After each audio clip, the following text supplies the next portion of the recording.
Assalamualaikum warahmatullahi wabarakatuh. Rabbi sholli sadri wa yassir li amri wahlul 'uqdatam min lisani yafqahu qawli. Alhamdulillah, hari ini kita bisa berjumpa kembali dalam channel Couple Tablik. bersama saya Bagus Andi Putra.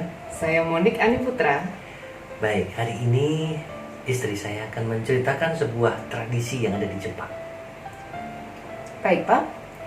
Di Jepang itu, tapi ini zaman Jepang kuno ya, mungkin sekarang sudah tidak ada lagi ya. Dulu itu ada tradisi membuang orang tua. Jadi apabila orang tua itu sudah renta, maka dia akan diasingkan gitu ya. Diasingkan ke pegunungan atau ke hutan. Yang mengasihkan siapa? Anaknya. Yang mengasingkan adalah anaknya, gitu ya. Nah, kemudian hiduplah seorang ibu tinggal berdua dengan anaknya. Karena ibunya sudah renta, maka seperti tradisi yang harus dilakukan pada saat itu adalah harus membuang atau mengasingkan sang ibu tadi. Sang anak laki-laki ini sebenarnya tak hendak melakukan itu, karena begitu dia mencintai ibunya. Tapi apa mau dikata, itu sudah tradisi, maka dia harus melakukan hal itu.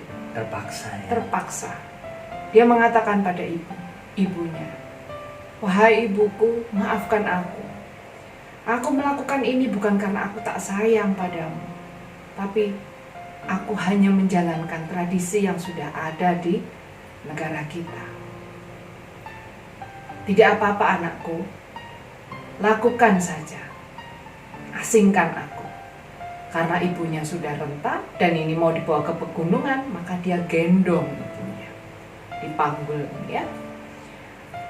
Sepanjang perjalanan dia menangis, betapa dia tidak tega.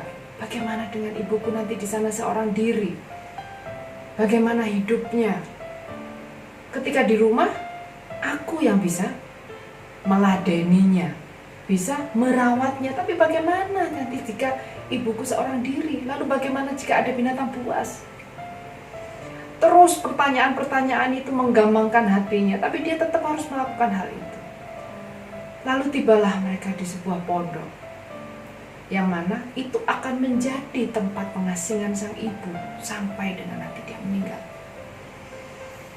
Nah, ketika dia sudah sampai ke pondok itu, lalu ibunya diturunkan, lalu dia bersujud, sungkem gitu ya dengan ibunya. "Wahai ibuku, aku akan meninggalkanmu di sini. Maafkan aku. Jangan lupa tetap doakan aku. Karena aku juga akan melakukan hal yang sama denganmu. Aku tidak akan pernah melupakanmu. Maafkan aku." Kemudian sang ibu berkata, "Wahai anakku, aku tahu, aku mengenalmu. Sekian puluh tahun aku hidup denganmu dan akulah orang yang paling mengenalmu. Maka engkau tidak akan mungkin memiliki niat untuk membuangku. Aku tetap akan menyayangimu. Maka sebagai tanda sayangku, mungkin ini yang terakhir, supaya engkau tidak tersesat menuju jalan pulang. Sepanjang perjalanan tadi, aku mematahkan ranting-ranting pohon dan kemudian aku jatuhkan. Yang nantinya itu akan bisa kau jadikan petunjuk jika kau akan kembali pulang anakku." Meledaklah tangisan anak. Dalam situasi seperti itu, sang ibu masih saja mencurahkan kasih sayangnya tanpa berkurang sedikit pun. Mungkin itulah yang disebut dengan unconditional love. Ya, itulah dulur. Ini kalau bicara tentang orang tua, ini apa ya? Hati ini speechless lah, kita nggak bisa ngomong. Ya, karena kita juga jadi orang tua. Jadi kita tahu betul rasa cinta kita pada anak kita. Unconditional love, cinta yang tidak bersyarat apapun, tidak mengharap apapun balasan dari anak kita. Bahkan dalam situasi yang terburuk pun masih tetap memikirkan anaknya. Anaknya. Ketika punya rezeki, punya sesuatu yang diingat pertama kali anaknya. Makan enak, yang pertama kali diingat bukan istri, bukan suami, tapi anakku mangan opo.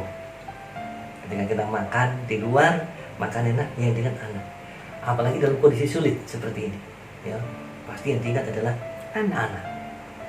Jadi orang tua itu sudah mempunyai banyak pengorbanan kepada anaknya, sehingga banyak ayat dalam Al-Quran maupun hadis Rasulullah SAW yang memerintahkan kita untuk berbuat baik kepada kedua orang tua kita, birrul walidain, ya.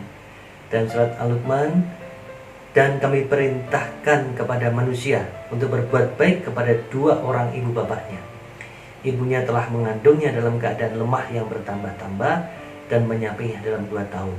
Bersyukurlah kepadaku dan kepada kedua orang tuamu, yaitu ibu dan bapakmu. Hanya kepadaku lah kembali. Jadi dulur, setiap waktu kita tidak akan lepas untuk mendoakan kedua orang tua kita. Allahumma firli wali walidayya warhamhum kama rabbayana shighara. Kita minta Allah mengampuni segala dosa-dosa kedua orang tua kita, baik yang masih hidup maupun yang sudah meninggal dunia. Jadi itu terus. Dan ingat dulu, orang yang lepas dari mendoakan kedua orang tuanya, maka rezekinya juga akan dihambat. Jadi ini warning untuk kita semua, karena rezeki kita adalah salah satunya dari orang tua kita. Kita bisa seperti ini kalau orang tua kita, maka Allah akan menghambat rezeki kita apabila kita lalai mendoakan kedua orang tua kita. Ada satu lagi yang penting, bahwa mungkin semua dari kita sudah paham bahwa doa orang tua, ibu terutama, ketika mendoakan anaknya, itu adalah bagaikan seorang nabi mendoakan umatnya tanpa hijab. Terkabul, ya? Pasti terkabul. Tapi ada satu hal yang ternyata kita baru tahu, bahwa ternyata doa anak pada orang tuanya itu pun juga akan dikabulkan oleh Allah SWT, juga tanpa hijab.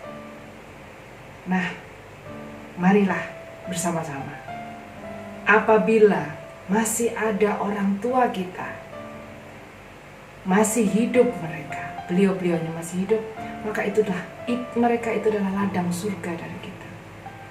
Doakan, dan doakan beliau-beliau, karena doa kita sungguh tidak terhijab.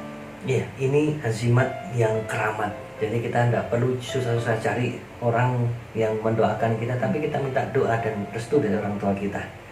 Kita minta doa dari orang tua kita, dan juga mungkin kita akan minta restu dan minta doa dari anak-anak kita. Karena seringkali kita melewatkan hal itu ya Pak ya. Ya, betul. Kita nggak pernah minta doa sama anak-anak kita. Nah, betul. Karena menganggap bahwa itu kan cuma anak-anak. Ya. Bahkan kita lebih getol meminta doa pada kiai misalkan, ustadz misalkan, habib. Nah, bahkan tanpa kita tahu doa-doa beliau itu bisa jadi diterima, bisa jadi tidak, gitu ya. Tapi doa yang pasti didengar oleh Allah, tidak terhijab adalah justru doa orang tua, ibu kepada anaknya, doa ibu yang mendoakan anaknya, dan juga sebaliknya, anak yang mendoakan orang tuanya. Ya, jadi jangan lupa doakan orang tua kita, dan juga minta doa kepada anak kita. Semoga bermanfaat. Saya Bagus Aniputra. Saya Monik Aniputra. Wassalamualaikum warahmatullahi wabarakatuh.